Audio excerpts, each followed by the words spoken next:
જય સોમનાથ. હું છું ડોક્ટર મેસવાણિયા. ફરી આપણે આવી ગયા છે એક આપણા નવા વિચારો સાથે. સ્વાગત છે બધા પ્રિયજનોનો. આજે આપણે એવી જરૂરી વાતો કરશું કે જે અત્યારે આપણે જાણવી બહુ જ જરૂરી છે, ખૂબ જ જરૂરી છે. હવે આપણે આજે વાત કરશું કે માણસનું મૃત્યુ થઈ ગયા પછી હિન્દુ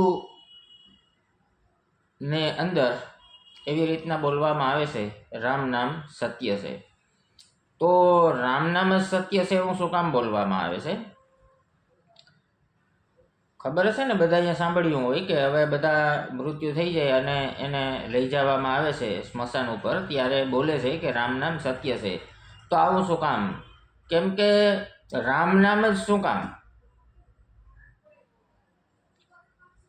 વિષ્ણુ ભગવાનનું નામ નથી, શિવજીનું નામ નથી, કૃષ્ણજીનું નામ નથી, પણ એનું કારણ છે રામ નામ સત્ય છે. શું કામ?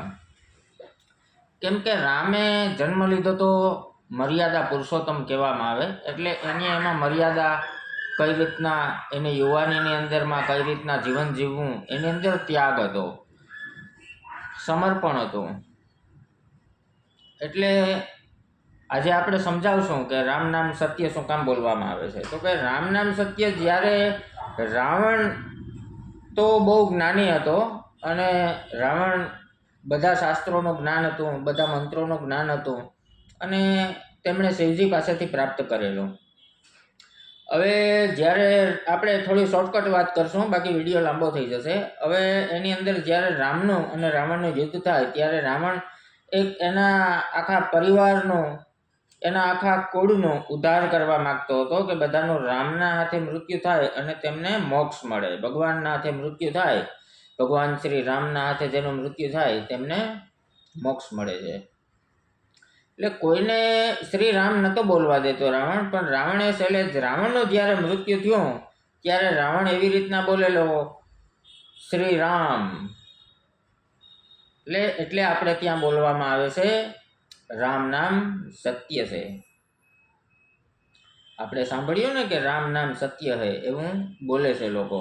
હવે આપણે વાત કરશું દિવાળીની, કે દિવાળી શું કામ ઉજવવામાં આવે છે. દિવાળીમાં ફટાકડા શું કામ ફોડવામાં આવે છે? હોળીમાં કેમ ફટાકડા નથી ફોડતા? જન્માષ્ટમીમાં કેમ નથી ફટાકડા ફોડવામાં આવતા? જન્માષ્ટમીમાં ચોમાસું હોય એટલા માટે? ના, એવું નથી. દિવાળીમાં ફટાકડાનું ફોડવાનું મહત્વ એ છે કે જ્યારે આપણે સીતાજીને લંકામાંથી લઈ આવ્યા હતા અયોધ્યામાં અને એનું સ્વાગત ફટાકડા ફોડીને કરવામાં આવેલું, એટલે દિવાળીના દિવસે ફટાકડા ફોડવામાં આવે છે. હવે હોળી શું કામ ઉજવવામાં આવે છે? તો કે હોળી તો બધાને ખબર જ હશે કે જ્યારે હોલિકાને વરદાન હતું કે તે અગ્નિમાં ભસ્મ ન થાય, અગ્નિ એને ઈજા ન પહોંચાડી શકે, તો તે જ્યારે પ્રહલાદને લઈને જે હોલિકા છે તે આપણે હોળીની અંદર જે બેસી જાય તો પણ જેને વરદાન હતું તે બળીને ખાક થઈ જાય, પણ પ્રહલાદ વિષ્ણુ ભક્ત હતો એટલે પ્રહલાદ જીવિત રહી જાય છે. એટલા માટે હોળી ઉજવવામાં આવે છે. ભલે બધાને ખબર હોય તે છતાં પણ આ જ્ઞાન બધાને નથી હોતું એમ. એટલા માટે આપણે બધાને જાણકારી મળે અને બધાને ખ્યાલ આવે એટલા માટે આપણે મીડિયાના માધ્યમથી બધાને આપણે કહેવા માગીએ છીએ. હવે આપણે જન્માષ્ટમીની તો બધાને ખબર જ હોય છે, રામનવમીની ખબર હોય છે. આપણે રક્ષાબંધન કે બેન ભાઈને રાખડી શું કામ બાંધે છે? ક્યાંથી આ પરંપરા ચાલુ છે? તો કે જ્યારે બલિરાજા હતા અને બલિરાજા પાસે એક રાજા હતા, એટલે અત્યારે જેમ કે આપણે કેમ એક રાજ્યના મુખ્યમંત્રી હોય, ત્યારે એક રાજા હતા અને રાજા પાસે આજે આપણું એક રાજ્ય છે, જેણે કે ગુજરાત રાજ્ય છે, મહારાષ્ટ્ર છે, એવા મોટા મોટા રાજ્યો હોય, એ રાજ્ય એની અંડરમાં આવતું ને રાજ્યમાં એ રાજા કહેવાતા એમ. તો એની પાસે ઘણી બધી સંપત્તિ હતી. ત્યારે વિષ્ણુ ભગવાન વામન રૂપ લઈ અને એની પાસે સાધુ બની અને વામન રૂપમાં આવે છે અને ભિક્ષા માગે છે. તો આપણે જે બલિરાજા છે એ એમ કહે કે ના, હું તમને અહીંયાથી મારા આંગણામાંથી હું તમને જવા નહીં દઉં. ત્યારે અસુર ગુરુ શુક્રાચાર્ય ત્યાં આવે અને ઓળખી જાય અને કે બલિરાજાને એવું કહે છે કે નાના બલિરાજા, ભૂલ ના કરતા, આ વિષ્ણુ છે ને તમારી પાસેથી બધી સંપત્તિ હડપી લેશે. તો બલિરાજા ને વિષ્ણુ ભગવાન એમ કહે છે કે ના, મને વચન આપો. ત્યારે પાણી હાથમાં લઈ અને વચન આપે છે કે હું જે તમને આપીશ એમાં કોઈ ફેરફાર નહીં થાય અને વચનનું હું પાલન કરીશ. ઘણીવાર શુક્રાચાર્ય સમજાવે પણ બલિરાજા એમ કહે કે અરે કદાચ વિષ્ણુ ભગવાન હોય તો વિષ્ણુ ભગવાન મારે ત્યાં આવે અને હું ન આપું એવું શું કામ? પછી વિષ્ણુ ભગવાન એની પાસે 3 કદમ, 3 પગલાં, 3 પગ જમીન માગે કે મારે ખાલી એટલું જ જોઈએ છે. તો બલિરાજાને એવું થયું કે 3 પગલામાં કેટલી જમીન થાય એમ. ત્યારે ફરી પાછા શુક્રાચાર્ય કહે છે કે ના, રહેવા દ્યો. આ 3 કદમમાં, 3 ડગલામાં આખી સૃષ્ટિ પૂરી કરી નાખશે. બલિરાજા કહે કે ભલે, કાંઈ વાંધો નહીં. પછી વિષ્ણુ ભગવાન જે વામન રૂપમાં આવે અને એનું વિકરાળ સ્વરૂપ ધારણ કરે, એક પગ મૂકે અને બીજો પગ મૂકે, ત્યાં બલિરાજાની સંપત્તિ જેટલી એની પાસે હતી, જેટલી જમીન હતી, એ બધું પૂરું થઈ જાય. હવે સાંભળવા જેવી મજા આવશે બહુ, કારણ કે હવે જે એનો હજી એક પગ મૂકવાનો બાકી હતો, તો બલિરાજા પાસે હવે કોઈ સંપત્તિ બચી નથી. ત્યારે બલિરાજાને પૂછે કે બોલો, તમે તો મને 3 પગ આપવાનું કીધું હતું, તો હજી મારે એક પગ મૂકવાનો બાકી છે. ત્યારે બલિરાજા એમ કહે કે હવે તમે મારા ઉપર પગ રાખી દો એટલે હું પણ તમારો થઈ જાઉં. પછી ભગવાન વિષ્ણુ એના મસ્તક ઉપર, એના માથા ઉપર પગ મૂકે અને પછી બધાને આપણે ખબર છે કે ભગવાન જો કોઈ પાસેથી કોઈ વસ્તુ લે તો એને ફરી પાછું એક વરદાન ખુશીથી આપવું પડે, એમ રાજી ખુશીથી. જેમ કર્ણ પાસેથી કવચ કુંડલ ઇન્દ્રએ, ભગવાન ઇન્દ્રદેવે લીધું હતું, તો એને પછી એક વરદાન આપ્યું હતું જે દિવ્યાસ્ત્ર કહેવાય.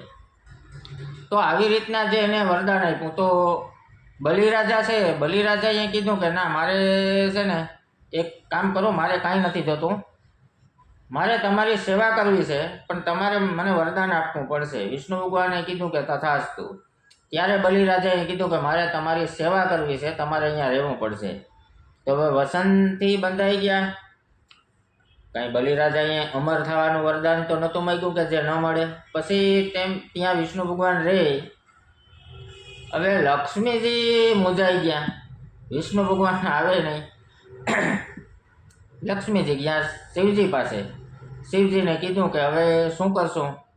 વિષ્ણુ ભગવાન તો ત્યાં બલિરાજાને ત્યાં છે. પછી શિવજી કહે કે કાંઈ વાંધો નહીં, થોડો સમય જવા દઈએ આપણે, એનો સમય આવશે ત્યારે હું તમને કહીશ. કારણ કે હર કોઈ વસ્તુ જ્યારે જેનો સમય આવે ને ત્યારે વસ્તુ સારી લાગે. સમય પહેલાં કોઈને કાંઈ મળવાનું નથી. સમય નિર્ધારિત કરેલો હોય, ફિક્સ હોય, ઉપરથી કુદરતનું આખું બધું મેનું બનાવેલું હોય. જેવું જેનું કર્મ એવો એનો જન્મ, એવું એનું ફળ. સમજો કે આજે કોઈ ગરીબ વ્યક્તિને ત્યાં બાળકનો જન્મ થયો અને અંબાણી પરિવારમાં જન્મ થયો, તો અંબાણી પરિવારમાં જેનો જન્મ થયો એ તો એનું કર્મ કરશે, કામ કરશે, બિઝનેસ કરશે, પણ એને કાંઈ ન કરે તો પણ કરવાની જરૂર નથી. કારણ કે એનું પૂર્વજન્મનું સંચિત કર્મ હોય અને એ કુદરત પાસે મેનું ગોઠવેલું હોય બધું, અને એ પ્રમાણે બધાના કર્મના આધારે જન્મ આપે છે. હવે જ્યારે નબળા વ્યક્તિને ત્યાં જન્મ થયો હોય તો એને તો મહેનત કરવી પડે, પુરુષાર્થ કરવો પડે, ઘણી બધી સમસ્યાનો આ જીવનની અંદર સામનો કરવો પડે. કારણ કે કોઈ પણ વ્યક્તિને આ સૃષ્ટિમાં સમસ્યા વગરનો કોઈ વ્યક્તિ છે જ નહીં. હવે આપણે મુદ્દાની વાત ઉપર આવી જઈએ ફરી. કારણ કે હવે જ્યારે શ્રાવણ સુદ પૂનમ આવે, શ્રાવણ મહિનાના 15 દિવસ જાય અને પૂનમ આવે, ત્યારે ભગવાન શિવજી લક્ષ્મીજીને બોલાવીને કહે છે કે આજે તમે બલિરાજાને તમારે રાખડી બાંધવાની છે, અને બલિરાજા પાસે કોઈ સંપત્તિ હવે છે નહીં. બલિરાજા બહુ ધાર્મિક વ્યક્તિ છે અને જ્ઞાની વ્યક્તિ છે. એટલા માટે તમે ત્યાં જઈ અને તેમને રાખડી બાંધો અને ભાઈ બનાવો. બલિરાજા તમને કહેશે કે મારી પાસે કંઈ છે નહીં આપવા જેવું, અને બેનનો ભાર રખાય નહીં, પાપ લાગે. અને પછી તમને જે કહેશે તો તમારે કહેવાનું કે તમારી પાસે જે છે એ જ હું માગીશ. પછી લક્ષ્મીજી જાય, બલિરાજાને રાખડી બાંધે, અને રાખડી બાંધે તો બલિરાજા કહે કે મારી પાસે તો હવે તમે રાખડી બાંધી એટલે મારા બેન છો, બેનનો ભાર રખાય નહીં, બાકી મહાપાપ લાગે. તો હવે જે સંપત્તિની વાત આવી, કંઈક દેવું પડે ને, ભાઈને બેનને કંઈક દેવું પડે, ખાલી એમને રાખડી નથી બંધાતી. હવે એના માટે જે કહે ત્યારે કે હવે મારી પાસે કોઈ સંપત્તિ નથી, મારે તમને શું દેવું?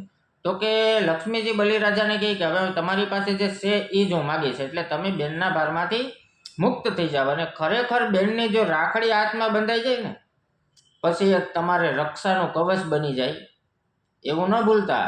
અને જો તમારી બેન, સમજો તમે તેમની સાથે બોલતા નથી, કોઈ પણ XYZ, એની ભૂલ છે કે તમારી ભૂલ છે, એને સાઈડમાં મૂકી દેજો.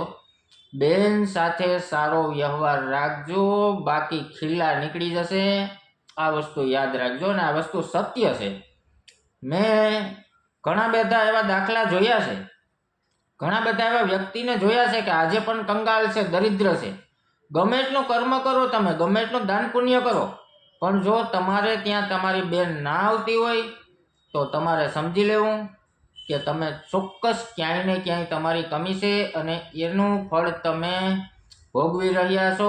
એના કારણે તમને કોઈ પણ આર્થિક, માનસિક, વ્યક્તિગત, શારીરિક કોઈને કોઈ સમસ્યા હશે. હું તમને લખીને આપું આજે 300ના સ્ટેમ્પ ઉપર, ગેરંટી આપું. આવું ન થાય તો તમે કહો તે હું હારવા માટે તૈયાર છું, એમ આવું થાય. કારણ કે બેન કહેવાય. જેમ આપણે માતા પિતાનું ઋણ, આપણું કદાચ શરીરની આપણે ચામડી ઉતારીને આપીએ ને તો પણ એનું ઋણ આપણે ચૂકવી નથી શકતા, એવી રીતના આપણી જે બેન છે એનો ભાર આપણાથી ન રખાય, એનું આંસુ આપણા ઘરે આવીને ન પડવું જોઈએ. એ વસ્તુ યાદ રાખજો. કોઈ પણ કારણોસર ભાઈને ત્યાં તેમની બેન આવે અને ખુશી ખુશી થઈને જ આવી જોઈએ. જો એ બેન કોઈ પણ કારણોસર ત્યાં ભાઈના ઘરે એનું જે આંસુ, એક આંસુ પણ પડી ગયો ને તો સમજી લેજો તમારું જડામૂળ થઈ જશે. આ વસ્તુ સત્ય છે, ખાલી વાતો નથી કરતો હું.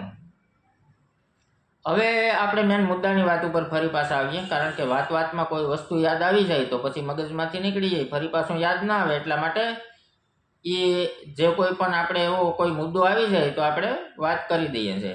હવે આપણે મેન મુદ્દા ઉપર આવીએ.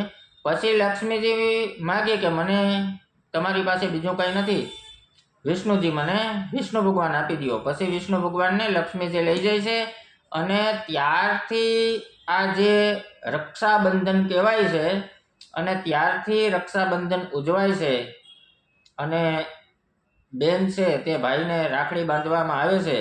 એટલા માટે જ જે ભૂદેવો છે, જે બ્રાહ્મણો છે, એ લોકો પણ રાખડી બાંધવા માટે આવે છે. અને રાખડી બાંધવા સમયે બોલે છે, શું બોલે? રક્ષે રક્ષે રાખડી બળબંદેવ બલિરાજા. રક્ષે રક્ષે રાખડી બળબંદેવ બલિરાજા, 365 દિવસના આશીર્વાદ. એટલે એમાં બલિરાજાનું નામ આવે છે. ત્યારથી રક્ષાબંધન ઉજવાય છે, અને ત્યારથી જે બેન છે એ ભાઈને રાખડી બાંધે છે. દોસ્તો, તમને આ વિડીયો કેવો લાગ્યો? સારો લાગ્યો હોય તો શેર, સબસ્ક્રાઈબ, લાઈક કરજો. જય સોમનાથ. ધન્યવાદ.